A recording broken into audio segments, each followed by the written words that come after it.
Welcome to Power for Speaking. The word power is emphasized here because you're going to have power in the way that you speak. You see this lectern that I'm standing behind? Well, there are many speakers that are terrified to get up behind this lectern.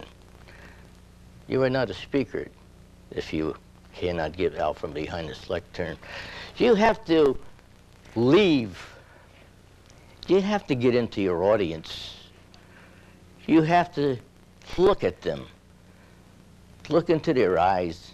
Be a part of the audience. It's that simple. You're supposed to show the dynamics. Use body gestures. Get into them. If possible, bring them into your speech. Ask them questions. When you are with power for speaking, you are going to be a communicator. There is a difference between a communicator and a speaker. Communicator gets your attention, and many speakers, very unfortunately, waste your time and they bore you to death. The presentation I'm making is about criminal law and the United States Constitution. When our founding fathers created the Constitution, wrote the Constitution, they knew the way things would go in the future to a very large extent. The criminal court system was set up as such. When a defendant is on trial, the purpose isn't to convict. The purpose is justice. There are many defendants who really look like they're guilty, but have been nothing but victims of circumstances. That's what they call circumstantial evidence. As the judge sits behind his bench, he's got the defendant here, and he's got the prosecutor there. The prosecutor belongs to the prosecutor's office. The prosecutor's office sometimes has very politically motivated people. They either want to become the prosecutor, or if they are the prosecutor, they have their eyes on politics and to the governor's chair. So they may not be doing it in a justified fashion, as the defendant's counsel is working very diligently. Unfortunately, if you do not have money, you can't get the best in a defense counsel. If you do have money, then your chances are much more improved of getting acquitted. What I'm going to go through now is the jury system. If you have a lot of money and you can afford it, you'll have a jury consultant. The jury consultant is a very highly paid person who has mastered the theory of filling out the jury. Now, they'll try to get somebody from the defendant's culture, people who are on an even blend with the defendant, if we could use the word blend here. And the prosecutor, he is trying to put people there that he thinks they're going to see things his way. That's why there's so many questions for the jury to answer. Now, as they go through the people, the consultant is going to try to put out a feeler for everybody. And the consultant will tell the defense counsel who he or she thinks is right for the jury. And there's be a little bit of trading off back and forth between the defense counsel and the prosecutor. In a major crime where you have someone who's guilty of first-degree murder, or possibly serial murders, or possibly something of a real grand scale, lifetime circumstances, you will find that a lot of different things are going to happen. Let me take you into some of the expressions that go on in a courtroom. The judge sits there, has to have a keen sense of listening, a very keen sense of listening, has to decide whether the defense counsel or the prosecutor is within limits of intelligence in the way they're speaking. You'll always hear sustained and overruled. Sustained and overruled. A lot of objections are made. You'll hear expressions like they think that the prosecutor is getting very, very tough on the witness. So what they will say is, "Objection, Your Honor. He is badgering the witness." Then the judge will say, "Sustained." Then that lawyer has to change his mannerisms in which way that they're dealing with the witness. Or the prosecutor may be trying to set up a scene. He's going through his own speculation to make the witness look bad. "Objection, Your Honor.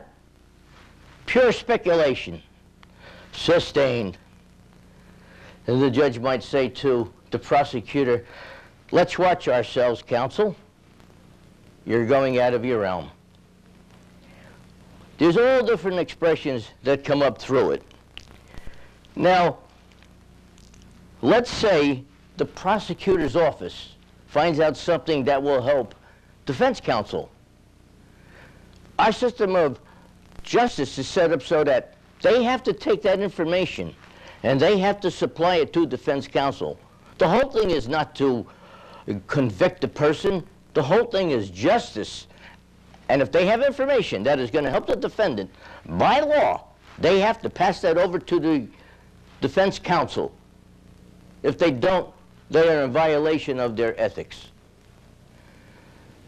So as the defense counsel builds up its case while they're in court, the prosecutor comes there very, very difficult and tries to show his or her stature, their posturing. They'll try to win over the jury very badly, both of them.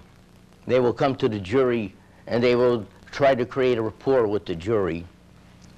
They will smile a lot, try to feel them out, look at them very closely. If they think that they can sway the jury into enjoying their personality, their persona, it may be a swaying factor. This is not a scene of amusement by any means. There is nothing but total soberness when you get involved in a trial. When a criminal is in jail and has cuffs on both his or her ankles and their wrists, they are in a state of trauma. And they're walking around like this when they're being transported, even just to room for a visitor. They're like this. And all you can do is hear the change clang. Imagine, just imagine the trauma that an innocent person goes into. Here I am, with my hands and my feet manacled. And I'm walking in small steps, creating kinds of calluses on my body. And I am totally innocent of the crime for which I have been accused. I am in a state of appeal. It's a trauma to humanity, yes, guilty. Never mind to someone who's innocent. To someone who's innocent, their life has been shocked. Whatever has happened to them will never, ever fade away. It's there until the day that they pass away.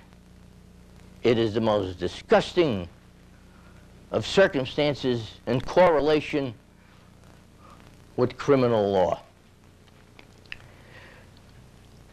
I feel that I have given you some articulate explanation as to the way the system goes. It is a situation where everyone listens and listens very intently. Of course, there's times when there's humor in a courtroom. People say things that come across as being cute, and everybody laughs. And then the judge goes, bang, bang, bang. Let's have order in my court. I will not tolerate any disturbance. Sometimes one of the lawyers may get tripped up, and they'll say a word wrong, and then they'll be embarrassed. The best way to overcome an embarrassment when you're speaking is just to correct yourself. And possibly, if you can, you'll use it in a state of humor. Humor helps tremendously. It relaxes people. It makes them listen to you. Everybody appreciates humor, and everybody looks for another chuckle. Unfortunately, in the court of law, chuckles come at the expense of other people. Now that you are more familiar with the criminal justice system, I would say to you that if a member of your family should possibly come into some unfortunate circumstances, that you will have a better understanding on the mechanics of the system so you possibly could be able to help out a friend or a member of your family. Thank you. I have just given you a sample of a speech that I have made. In the sample, I hope that you got a good understanding of how I would help you in a consultation. I brought over the power element, the gestures, getting into the audience, good eye contact, good behavior,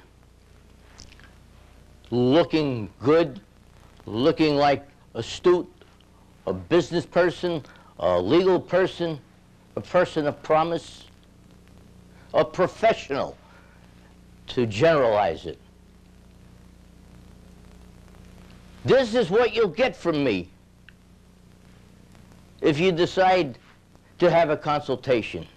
I will give you and you the power to overcome your apprehension and turn things around so that you no longer have your apprehension, but you come through with the power to speak and possibly a reputation that says, ooh, they're good, I'd like to hear them. I want to go and hear him or her speak. That's the point of consulting with me. I will change your habits and make you a desired speaker. Or, let's say, make you an excellent communicator. Thank you. Power for speaking.